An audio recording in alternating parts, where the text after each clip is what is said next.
package.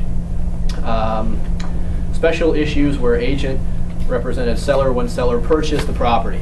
Let me interrupt one more time. Absolutely. Andy pulls up the old TDS and we provide that. Okay, good. To the new buyer. All right. Okay. Very good. And then, you know, one of the problems that you'll have is, or not one of the problems, but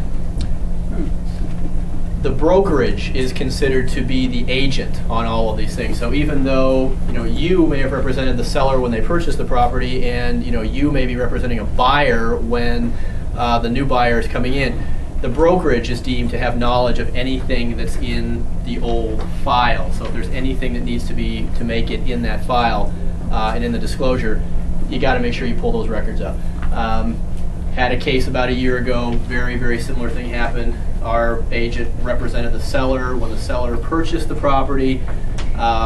Seller died, and it was the seller's trust that sold the property. About 3 years later, handful of geotechnical reports that were in the file originally did not make it into the file when we were listing it and selling it, and $110,000 later we settled the case. So make sure that any of those historical records and anything that you guys have got that's in your file, make it into the file when you're listing the property several years later.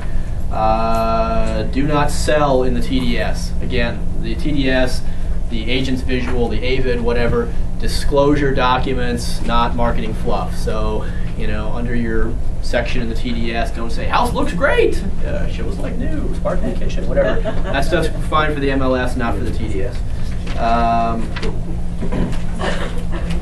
Anything more you want me to expound on that? I think we're done. Okay.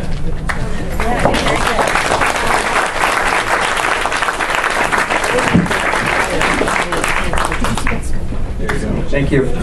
So you can see he's chock full of information. Yes. There was a mention of when we were talking. He was talking about earlier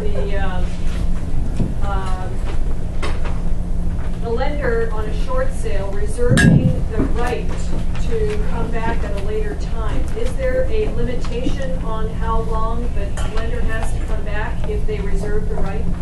Yes. How long? I believe it's 4 years. It's the same as breach of contract. Statute of limitations for breach of contract. Thank you. You're welcome. Yes. On that first instance you were talking about with the lady who had all the issues with the properties and everything, did you defend the... Speak up, John. And the broker wins the case? Right. Who pays your fees? Well, the insurance company, AIG, actually paid our fees for most of that, but we got a judgment against her for about $42,000. And lo and behold, one day we got a check from her, and she actually paid us. So the buyer, the agent, did not have to pay any monies out of that? The total cost to you? Virtually every policy has what's called a self-insured retention period, which is just a fancy term for a deductible. So the agents are responsible for the deductible portion, but over and above that, the insurance company kicks in as long as it's a covered claim, and that's something we actually didn't talk about, but there are certain claims that are covered and certain claims that aren't. For any of you that are selling your own properties, make sure that you scrutinize whatever E&O policy is in effect to make sure that you are doing what needs to be done to get coverage as an owner or seller. And there may be instances in which you can't get coverage, and if that's the case, you want to know that as you're going into these things, because there may be other ways to work the deal so that you do get coverage. But yeah, as long as it's a covered claim, your E&O company will pick up your defense. We sued her back, well, we didn't sue her, but we just went to the judge afterwards and said, hey, we won and we got a bunch of costs that we need to recoup. And one of the great things for you guys is that when you get sued for these things, you can't be held responsible for attorney's fees because there's no contract typically between you and a buyer. So you don't have a lot of exposure for attorney's fees. And unfortunately, we couldn't get our attorney's fees back against her for that same reason. But we did have a lot of costs.